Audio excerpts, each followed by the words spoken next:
pour bien comprendre ce qu'est la synodalité, en fait, il faut comprendre ce qu'est l'Église. Et on a souvent une image de l'Église qui est faussée, puisqu'on la compare à une espèce de pyramide, où on a le pape qui est en haut, ensuite les évêques, ensuite les prêtres, ensuite les laïcs, etc. Alors ce n'est pas du tout l'image qui nous est donnée dans le Nouveau Testament. Dans le Nouveau Testament, il y a deux images qui sont données par saint Paul et par saint Pierre. D'abord l'image du corps, avec le Christ qui est la tête, et puis nous sommes les membres, avec des membres évidemment différents, mais des membres complémentaires. Et au fond, c'est le cœur de l'être humain. Le cœur, c'est le Christ lui-même qui diffuse aussi la vie dans tous les membres du corps. Et tous les corps se complètent, avec chacun des responsabilités différentes. Et puis l'autre image, c'est celle de saint Pierre. C'est une construction d'où nous sommes les pierres vivantes, avec comme fondation les apôtres. Donc là aussi, on voit bien que c'est quelque chose qui se construit de façon cohérente, avec une certaine harmonie. En tout cas, ça n'a rien à voir avec une pyramide. Alors ce que l'on peut comprendre, c'est qu'en fait, dans ce corps de l'Église, chaque membre a une relation personnelle avec le Christ. Il a été baptisé, il a été confirmé, il reçoit l'Esprit Saint, il a une vie de prière, et voilà. Donc chaque membre, en fait, a ce lien personnel avec Dieu. Et qu'est-ce que l'on fait quand on est chrétien? Mais on cherche à faire la volonté de Dieu dans sa vie. Donc on va se nourrir de l'Évangile, on va se nourrir de la parole de Dieu, on va essayer d'évoluer dans sa vie, voilà, pour devenir de plus en plus saint. Et au fond, chaque chrétien, du coup, a quelque chose à apporter aux autres, justement par sa relation personnelle avec le Seigneur. En même temps, un chrétien isolé, c'est pas possible, parce que les chrétiens doivent être ensemble. D'ailleurs, le mot église veut dire assembler. Donc on a l'habitude de s'assembler pour célébrer la messe, pour faire des veillées de prière, pour se réunir, pour partager la parole de Dieu. On a aussi des rencontres, par exemple, en équipe pastorale, en conseil, en assemblée.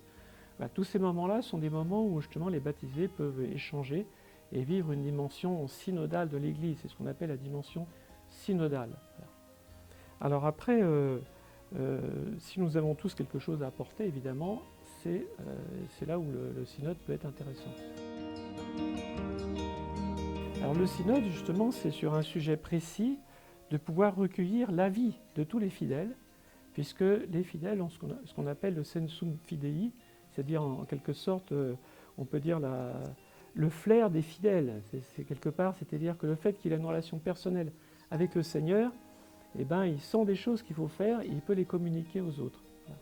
Et ça enrichit les autres. Donc c'est important d'avoir l'avis des fidèles. Et les synodes, le synode, ça veut dire d'essayer de se réunir pour réfléchir ensemble et pour faire remonter ensuite les idées que nous avons pour les partager avec les autres.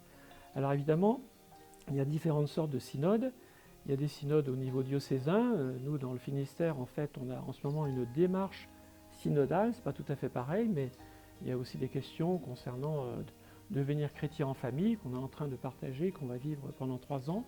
Et puis il y a le synode romain, qui est un synode qui est impulsé par le pape, et au fond qui a une dimension universelle. Et nous sommes en pleine phase pour vivre justement cette dimension synodale. En fait, le pape, ce qu'il cherche à savoir, c'est qu'est-ce que pensent les fidèles de tous les pays du monde par rapport à cette question. Et le thème de ce synode, c'est pour une église synodale, communion, participation et mission. Qu'est-ce que c'est? Ça veut dire de développer au fond ces dimensions synodales de l'Église, c'est-à-dire la manière dont on va collaborer ensemble, la manière avec laquelle les décisions vont se prendre dans l'Église, la manière dont on va conduire la communauté chrétienne, que ce soit au niveau paroissial, au niveau diocésain ou au niveau universel avec le Vatican. Alors un synode romain, en fait, il y a une première étape qui est une étape de consultation où le pape veut consulter tous les chrétiens du monde. Voilà. Et nous sommes déjà dans cette première phase. Il y en aura une deuxième où on va faire remonter un petit peu les réponses aux questions au niveau diocésain, où une synthèse va être faite, ensuite au niveau français, où une synthèse va être faite, puis ça va être envoyé ensuite à Rome. Et c'est ça qui va servir à faire un document préparatoire pour le synode, qui servira de base de travail pour le synode qui aura lieu en octobre 2023. Et ensuite, à la suite du synode, il y aura des votes qui vont être faits, et puis un document final, et le pape va prendre ce document final, peut-être qu'il fera une exhortation apostolique, peut-être qu'il reconnaîtra ce document qui servira ensuite, qui va redescendre dans tous les diocèses du monde, et on va s'en saisir pour peut-être faire évoluer notre manière de vivre l'Église, là où nous sommes en France et en particulier dans le Finistère. Alors au niveau diocésain, bien sûr, nous avons donc cette première étape de consultation. Vous pouvez trouver sur le site internet toutes les indications justement pour participer à ce synode. Ça peut être fait en groupe, c'est-à-dire en équipe. Vous pouvez utiliser des équipes que vous avez déjà. Je pense par exemple au mouvement d'Action catholique, aux différentes équipes qui existent, les services diocésains, ou encore les communautés religieuses qui peuvent se réunir pour réfléchir à ces questions. Mais ça peut être aussi des nouvelles équipes que vous allez construire, mettre en place justement pour ce synode, sachant que nous devons faire remonter toutes les réponses avant le mois de mai. Voilà. Donc on a quelques mois devant nous, mais c'est cette période qui est favorable. Et ensuite, cette synthèse, toutes les questions, les réponses vont être remontées au niveau diocésain pour que l'on puisse les travailler et faire une synthèse. Alors ce que je voudrais insister sur le fait que dans toute cette démarche, quelle que soit la manière dont nous faisons, parce qu'on peut aussi répondre de façon personnelle, c'est moins bien, il vaut mieux être en groupe, il y a toujours la place de la prière qui est très importante.